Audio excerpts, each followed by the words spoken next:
하나님 말씀은 여호수아 6장 8절에서 27절까지입니다.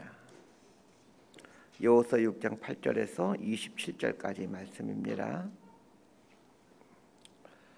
번갈아 가면서 읽습니다. 여호수아 6장 8절에서 27절까지 말씀 제가 먼저 읽겠습니다. 여호수아가 백성에게 이르기를 마침에 제사장 7은 양각 나팔 7을 잡고 여호와 앞에서 나아가며 나팔을 불고 여호와의 언약궤는 그 뒤를 따르며 그 무장한 자들은 나팔 부는 제사장들 앞에서 행진하며 후군은 궤들을 따르고 제사장들은 나팔을 불며 행진하더라. 여호수아가 백성에게 명령하여 이르되 너희는 외치지 말며 너희 음성을 들리게 하지 말며 너희 입에서 아무 말도 내지 말라.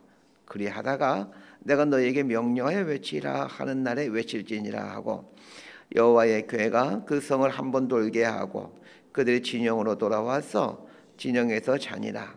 또 여호수아가 아침에 일찍 일어나니 제사장들이 여호와의 궤를 메고 제사장 7은 양각 나팔 7을 잡고 여호와의 궤 앞에서 계속 행진하며 나팔을 불고 무장한 자들은 그 앞에 행진하며 후군은 여호와의 궤들을 따르고 제사장들은 나팔을 불며 행진하니라. 그 둘째 날에도 그 성을 한 번 돌고 진영으로 돌아오니라.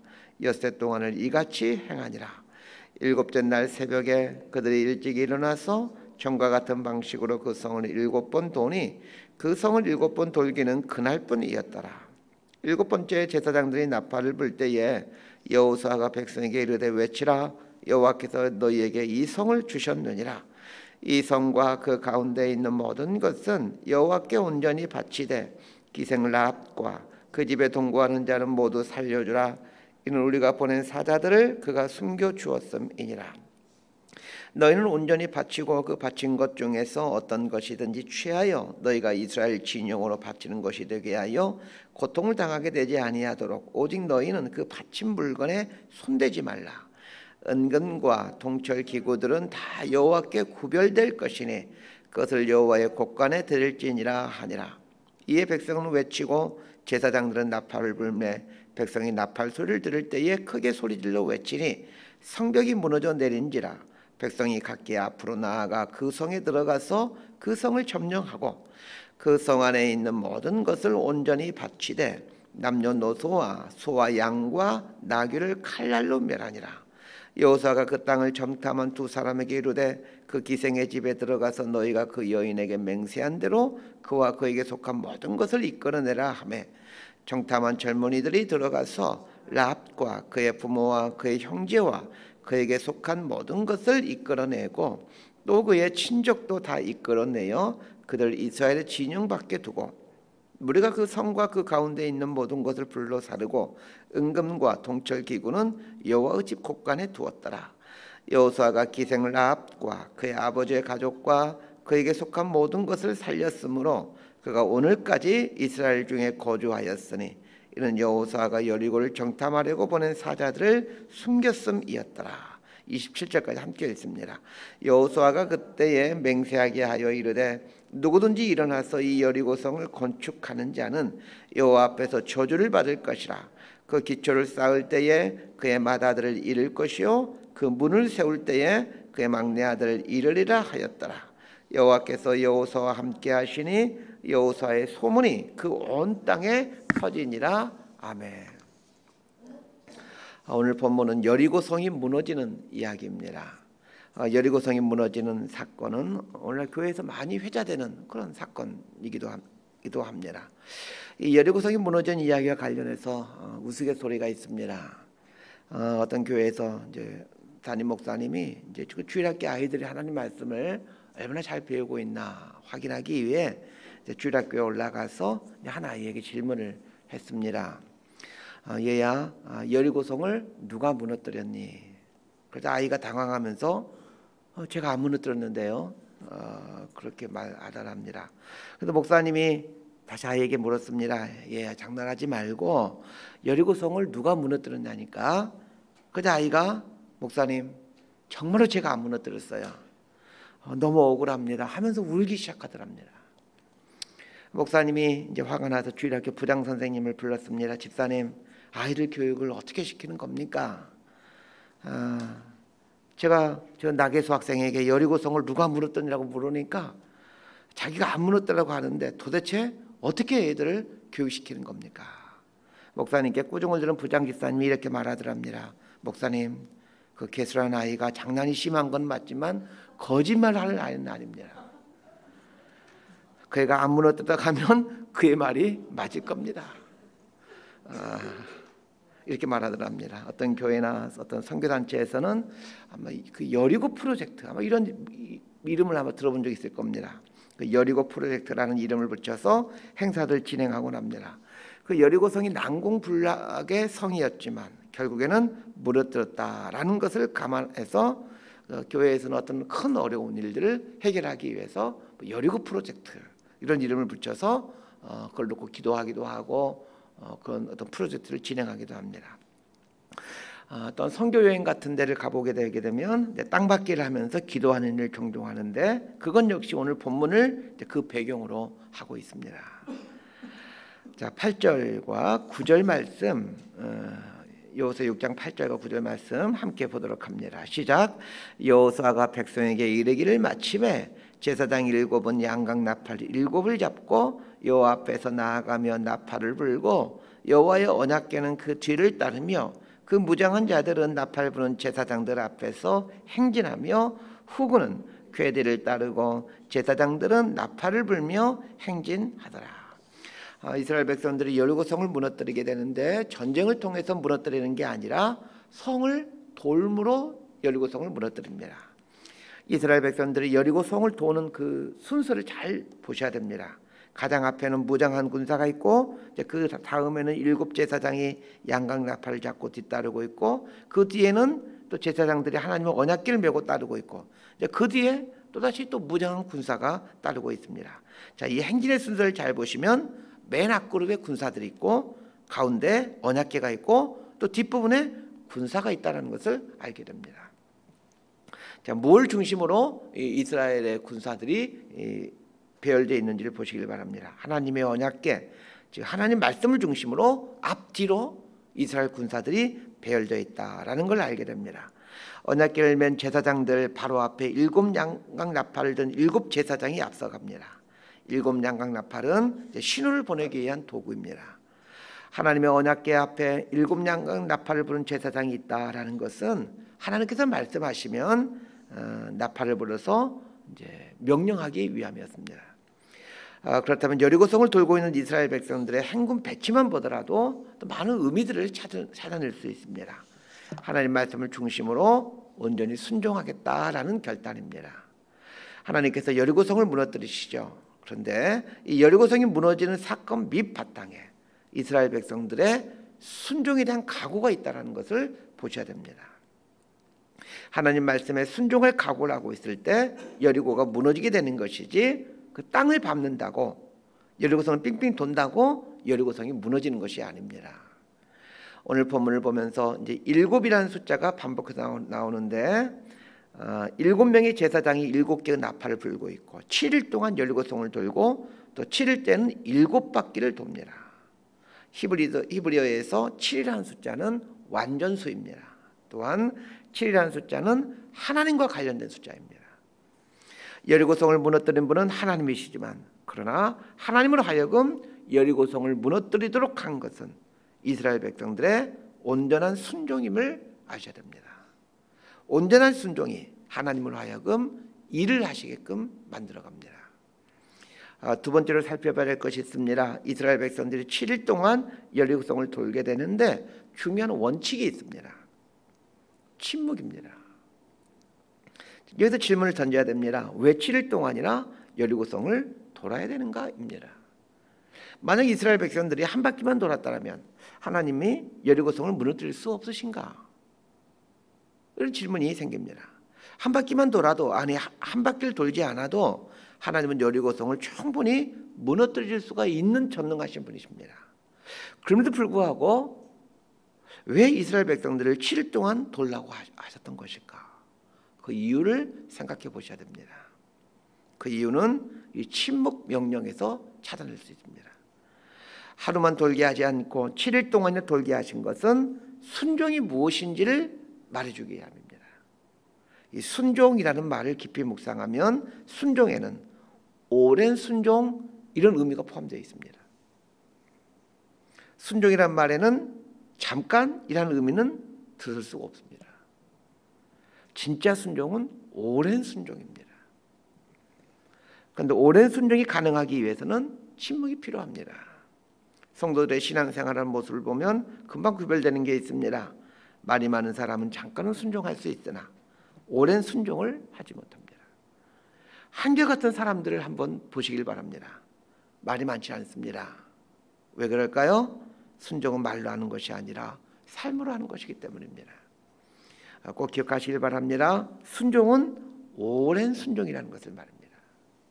조금 더 부연 설명하면 한 방향으로의 오랜 순종이 순종에 담겨진 깊은 의미입니다. 침묵을 요구하신 또 하나의 이유가 있습니다. 침묵하면 하나님의 음성이 들려지게 됩니다. 우리 기독교 전통에 보게 되면 기도의 대가로 알려주신 분들의 기도 생활을 보면 그들의 기도 생활의 중심에 침묵이 있다는 것을 알게 됩니다. 그래서 침묵기도라고 불리는 기도 이름도 있고 혹은 관상기도 혹은 향심기도 이렇게 불려지는 기도들이 있습니다. 침묵기도, 관상기도, 향심기도 내용은 조금씩은 다르지만 그 핵심은 침묵입니다. 그런데 기도의 대가들도 침묵기도를 할 때 이 침묵으로 들어가는 처음 얼마 동안은 이 잡스러운 생각이 계속해서 생겨난다는 겁니다. 그럼에도 불구하고 그 잡스러운 생각들을 거부하지 않고 자 흘러보내고 난 이후에 그제서야 하나님과의 깊은 사귐 속으로 들어가 하나님의 음성을 듣게 된다라고 말을 합니다. 얕은 침묵은 세상의 오만 잡다한 소리를 불러오지만 깊은 침묵은 하나님의 세밀한 음성을 듣게 합니다. 7일 동안이나 여리고성을 돌면서 침묵을 통해 이스라엘 백성들이 훈련했던 것은 이 하나님의 음성을 듣는 훈련이었습니다. 전쟁이라는 상황에 직면해 있기에 지금 이스라엘 백성들 내면이 얼마나 요동치겠습니까? 지금 적군 앞에서 성을 들고 있으니 그 내면이 얼마나 불안하고 이 오만 잡다한 생각이 들었겠습니까? 이 전쟁의 상황에서는 7일 정도는 침묵해야 하나님의 음성을 듣는 단계로 깊어져 갈 수가 있습니다. 이스라엘 백성들을 하여금 7일 동안에 침묵하게 하신 것은 이 상황이 전쟁 상황이었기 때문에 하나님의 음성을 들을 수 있는 그 내면의 고요 상태로 진입하기가 쉽지 않았기 때문일 겁니다. 침묵을 하는 목적이 있습니다. 침묵은 주도권을 하나님께 내어드리는 훈련입니다. 입술에 침묵을 하는 이유는 입술의 주도권을 하나님께 드리기 위함입니다. 입술에 침묵을 하는 것은 삶의 침묵으로 들어가기 위함입니다.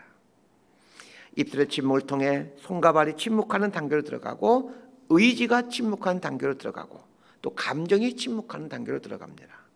그때서 비로소 하나님의 온전한 통치가 삶에 임하여 하나님의 다스림 속으로 들어갈 수가 있습니다. 결국은 여리고성을 무너뜨릴 수 있었던 비결은 온전한 이 침묵을 통해서 온전한 순종, 하나님의 음성을 듣고 그 음성에 대한 온전한 순종을 했기 때문입니다. 개인도 그렇고 교회도 마찬가지입니다. 영성이 깊어지기 위해서는 이 훈련을 하셔야 됩니다. 조용한 것 같은데 안에서 역동이 일어나는 교회가 정말 수준 있는 교회입니다. 시끄러운 교회는 겉으로는 무엇인가 하는 것처럼 보이는데 알맹이가 없이 분주하기만 합니다. 자, 17절에서 21절까지 말씀 함께 보도록 합니다. 17절에서 21절입니다. 시작. 이 성과 그 가운데 있는 모든 것은 여호와께 온전히 바치되 기생랍과 그 집에 동거하는 자는 모두 살려주라. 이는 우리가 보낸 사자들을 그가 숨겨주었음이니라. 너희는 온전히 바치고 그 바친 것 중에서 어떤 것이든지 취하여 너희가 이스라엘 진영으로 바치는 것이 되게 하여 고통을 당하게 되지 아니하도록 오직 너희는 그 바친 물건에 손대지 말라. 은금과 동철 기구들은 다 여호와께 구별될 것이니 그것을 여호와의 곳간에 드릴지니라 하니라. 이에 백성은 외치고 제사장들은 나팔을 불매 백성이 나팔 소리를 들을 때에 크게 소리질러 외치니 성벽이 무너져 내린지라. 백성이 각기 앞으로 나아가 그 성에 들어가서 그 성을 점령하고 그 성 안에 있는 모든 것을 온전히 바치되 남녀노소와 소와 양과 나귀를 칼날로 멸하니라. 여리고성을 점령한 후에 이스라엘 백성들이 해야 될 일에 대해서 말씀해 주십니다. 여리고성에 있는 모든 것들을 하나님께 온전히 바치라라는 것입니다. 여리고성 전투는 가나안 점령의 첫 번째 전투였습니다. 자, 인간적으로 보면 여리고성에서 획득한 전리품을 그 이스라엘 백성들에게 나누어 주어야 사기가 충천해서 또 그 다음 전투에서 승리할 수가 있습니다. 전쟁에서 이 군사들의 사기는 전쟁의 승패를 가름하는 가장 중요한 것이 이 사기입니다. 사기를 높일 수 있는 것이 전리품을 나눠주는 겁니다. 그래서 전쟁 후에는 승리한 군사들에게 그에 합당한 전리품을 주는 것이 관례입니다. 참정한 군사들에게는 최소한 술과 고기를 마음껏 주고 공로에 따라 전리품을 배분합니다. 그런데 하나님은 여리고성에서 하나의 전리품도 이스라엘 백성들이 갖지 못하게 합니다. 모든 것들을 하나님께 바치라 라고 말씀하십니다. 왜 첫 번째 전쟁인 여리고성 전투에서 얻게 된 전리품을 모두 하나님께 바치라고 했던 것일까요? 이 가나안 땅에서 하게 되는 모든 전쟁은 하나님께서 하신 전쟁이라 이다른 것을 깨닫도록 하기 위함이었습니다. 모든 전리품을 하나님께 드린다라는 것은 하나님이 하셨다. 하나님이 여리고성을 무너뜨리셨다. 하나님이 우리를 위해 싸우신다라는 말입니다. 이스라엘 백성들은 여리고성에서 빼앗은 전리품을 하나님께 온전히 드림으로 이후에 있는 모든 전쟁마다 이 생각했을 겁니다. 하나님이 하시는 전쟁이지. 우리가 하는 전쟁이 아니라 하나님이 하시는 전쟁이지. 사실 하나님이 그 전리품 취해서 뭐 하시겠습니까? 하나님에게 있어서 전리품은 아무짝에도 쓸모없습니다. 그럼에도 불구하고 첫 번째 전투인 여리고성과의 전투에서 획득한 전리품을 모두 다 하나님께 드리라고 했던 이유는 그 이스라엘 백성들을 위함이었습니다. 앞으로 계속된 전투에서 하나님이 이끌어 가신 전쟁이지, 하나님이 행하신 전쟁이지, 이 믿음을 갖게 된다면 어떤 상황에서도 기죽지 않습니다. 마찬가지입니다. 물질의 부분에서 모든 게 하나님의 것이지, 이 믿음 갖고 있으면 어떤 뇌물이라든지 부정부패라든지 이겨낼 수가 있습니다. 내 것이지 그 생각하니까 우리가 뇌물 받는 것이지, 하나님 것이지 그 생각하면 뇌물을 거절할 수 있는 용기가 생깁니다. 돈에 대해서 하나님 것이지 이렇게 고백하며 살게 되면 돈에 대해 자유하면서 구별된 삶을 살 수가 있습니다. 그런데 돈에 대해 내 것이지 이렇게 생각하면 돈에 대해서 자유할 수 없을 뿐만 아니라 돈에 대해 구별된 삶을 살 수가 없습니다. 하나님은 이스라엘 백성들이 가나안 땅에 들어와서 첫 번째 치르게 된 여리고성 전투에서 얻었던 모든 전리품은 다 하나님께 바치라 라고 말씀하십니다. 그것은 이스라엘 백성들을 하여금 물질에 대해 거룩한 삶, 구별된 삶을 살라는 말입니다. 가나안은 우상의 도시이고 물질의 도시입니다. 물질을 우상으로 삼고 살아가는 가나안 땅을 회복시켜 갈 수 있는 방법, 점령해 갈 수 있는 방법은 물질에 대한 거룩함입니다. 어젠가 그젠가 제가 이 가나안과 전투를 성격에 대해서 말씀드렸습니다. 가나안과 전투는 이스라엘 백성이 살 영토를 획득하는 그런 전쟁이, 영토 전쟁이 아니라 가나안 땅을 새롭게 창조해 가시는, 회복시켜 가는 이런 회복에 대한 이야기다라고 말씀드렸습니다. 마찬가지입니다. 이 물질 만능주의 가나안 땅을 거룩한 땅으로 지금 만들어 가기를 하나님 원하고 계시는 겁니다. 그리스도인의 이 물질 만능의 시대를 이겨낼 수 있는 방법은 많은 돈을 버는 위치에 서는 게 아니라 물질에 대해 거룩해지는 것입니다. 우리의 인생 목표를 많이 버는 것에 두지 말고 물질에 대해 거룩해지는 것에 둬야 됩니다. 그래서 자녀들을 위해 기도할 때도 하나님 우리 자녀가 많은 돈 벌 수 있도록 해주세요, 이렇게 기도하지 말고 물질에 대해서 거룩한 인생 되게 해주세요, 이렇게 기도할 수 있게 되길 바랍니다. 물질에 대한 거룩함이 이 물질 만능주의를 이겨낼 수가 있습니다. 그래야 하나님이 본래 창조하신 본래의 것, 본래의 상태를 회복해 갈 수가 있는 겁니다. 이런 게 하나님 나라입니다. 말씀 정리합니다. 오늘 본문에는 우리 기독교가 추구하는 아주 중요한 미덕들이 나오고 있습니다. 순종, 침묵, 헌신, 거룩. 이 얼마나 중요한 훈련들인지 모릅니다. 이런 것들은 그리스도인됨이 무엇인지를 보여주는 미덕들입니다. 순종은 오랜 순종입니다. 한 방향으로의 오랜 순종, 그게 순종입니다. 오랜 순종을 하기 위해서는 침묵이 필요합니다. 침묵하게 되면 하나님의 음성이 들려집니다. 침묵은 하나님께 주도권을 내어드리는 훈련입니다. 하나님께 온전히 바치는 헌신의 삶을 사는 것이 거룩함의 비결입니다. 내 것이라고 주장하며 내 마음대로 살면 거룩해질 수 없습니다. 하나님께 온전히 드리는 삶을 사는 사람만이 거룩한 삶을 살 수 있습니다. 그래서 내가 가지고 있는 것 모든 것들에 대해 하나님의 소유권을 인정하며 살 수 있게 되길 바랍니다. 그러면 우리 삶이 거룩해집니다. 내 소유를 주장하는 사람에게는 절대로 이 거룩이 나올 수가 없습니다. 하나님이 당신의 백성들을 통해 이 땅을 하나님의 나라로 만들어가는 방법이 거룩입니다. 하나님은 당신의 자녀들의 이 거룩함으로 이 세상의 더러움과 추함을 정복해 가도록 하기를 원하십니다. 이런 과정을 통해 하나님 나라가 이루어져 갑니다. 저와 여러분의 삶이 이 오랜 순종, 침묵, 헌신, 이 거룩의 삶을 지향해 갈 수 있게 되기를, 그래서 우리를 통해서 하나님 나라가 우리 삶의 자리에서 영역에서 회복되어가는 은혜가 있게 되기를 진심으로 소망하고 축복합니다. 기도하겠습니다. 하나님 아버지, 순종은 오랜 순종이라는 것을 배웁니다.